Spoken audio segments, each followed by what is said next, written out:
élection territoriale sujet bi saf na lool ci yéenekaay yi tey ci alxamis ji FDR di kuréel gi ëmb ku jéggi di woote bennoo loolu lañ jàng ci quotidien kuréel gi dafa jàpp ne loolu nekk ni jéego bu njëkk ngir libérer Sénégal FDR dafa bëgg booloo ci élection locale yi loolu mooy titre enquête ubbil source a mu ngi xamal ne ay liste yu bokk la ku jéggi bëgg a demee ci élection yi gannaaw mu ñaawloo nag réforme maanaam coppite bu ñu indi ci code électoral bi FDR dafa jàpp ne ak wate yooyu di élection locale 2027 nekk na jéego bu njëkk ngir libérer Sénégal ba tax na war nañu jëfandikuwaat defarwaat bu baax jàkkaarloo ak li ñu jàpp ne nekkul lenn lu dul delloo ginnaaw démocratie bi si naka noonu coalition bi mi ngi préparé ay pexe ngir fexe ba bennoo jëm ci élection yooyu la loolu source a moo ñu ko xamal ak bi titre bokk ay liste bokk gagné loolu la FDR bëgg las wax lu yées FDR dafa bëgg ay liste yu bokk FDR mu ngi woote bennoo ci élection yi titre boobu it moo nekk ci bopp ci xëtu Sud Quotidien ñàkk clamé ji coppite bi ñu indi ci code électoral bi loolee Abdou Mbow dikkaat na si waaye di ko defante it ba mu saf-saf amuñu lenn lu benn collègue di ñu wax bi ñu bëggee benn kuréel ngi ku jëg yëpp dañoo bañoon jowante ci kaw bopp réew mi mbaadu bukki ba màttoon Wade ak Idrissa Seck dafa dellu si témoin samp laaj bu ni mel ay pexe yoo xam ne ci calcul yu gaaw wala ay mébét yoo xam ne dafa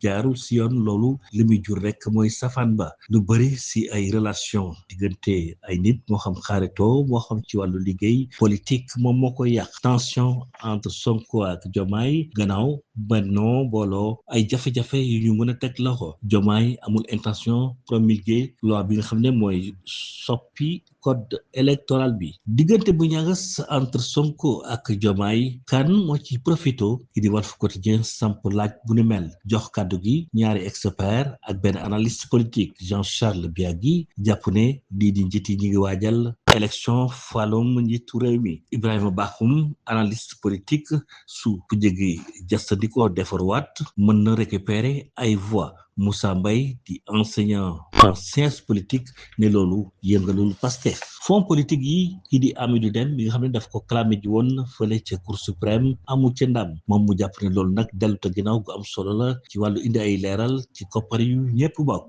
mbirum 85 milliards bu Intermac ñi doon layool Seydou Kane ñoom dañu lajj kanamu preuve yi nga xam ne indi nañ ko di ay fitne yor moo xam ne lu ni mel gannaaw bu mu jàngee conclusion rapport Cour des comptes ñaar fukki milliards ak ñaar yoo xam ne fay nañ ko fay gu jaarul yoon ay matériel boo xam ne kenn livré wu ko surfacturation fukk ak ñeenti milliards yoo xam ne kenn xamul fu mu jaar bokk na si li ñu koy tuumal tabaski 2026 xaliwaat comme bi pèlerinage Popenguine Soleil dellusiwaat ci ay tegtal ak i ndénkaane chef de l'État ci conseil des ministres président Bassirou Diomaye Faye nee na nañu finaliser fii ak njeextal weeru juin lii nga xam ne moo di loi bi jëm si patriotisme économique waaye it loi yi jëm si code yu bees yu douane ak impôt premier ministre moom dafa insister lool ñu sécuriser li di document administratif yi quotidien bu aan di kat ne it ci xiboor gi nekk ci Sénégal ay koppar yu bëri yi nga xam ne moom lay jur di ay millions ci ay dollars quotidien bu aan bi publié it benn article bu ki fi nekkoon directeur du CESTI Ibrahima Sarr moo ko bind dupeeko lan la image première dame di wone ci pouvoir politique bi tabaski 2026 Bamako nee na dina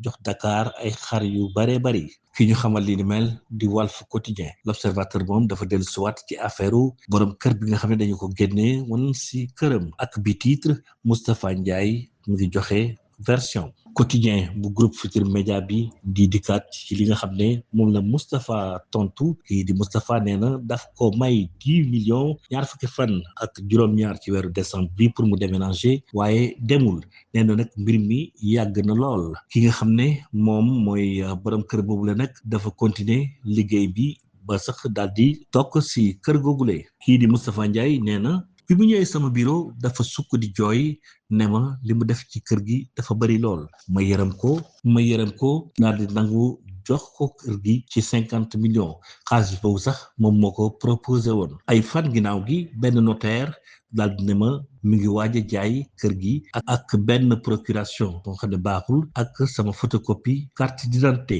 boobu nag ci la dakkal bépp accord ak moom daal di it dugg ci procédure ngir ñu génne ko. L'observateur di njëkkal it ci jàpp goo xam ne jàpp nañ ko benn waaye bu doon liggéey ci wàllu informaticien ci impôt moom nekk koo xam ne ci fraudeur bu mag la ci wàllu fisc. Libération moom dafa dikkaat ci affaire liir bu fukk ak juróom-ñetti weer yu ñu rey fële ca Vélingara Fulbe moom mu dikkaat nag ci li nga xam ne ki ñu tuumal nee na moo ko def waa ji nee na moom moo ko rey li ko waral togg goo xam ne yaayam mi ngi ko doon togg nee na togg googule baaxul ba mu ko lekkee sax daf ko jural ay feebar te nee na yaayu xale bi daf ko bañoon. ñu jeexal ak wàllu tàggat yaram gannaaw victoire bi nga xam ne Paris Saint-Germain am na ko dem si Bayern si demi-finale retour Ligue des Champions. Record di ñu xamal ne kii di Mbaye dina dem Budapest Jackson moom dafa dugg ci ndëgg sërëx gi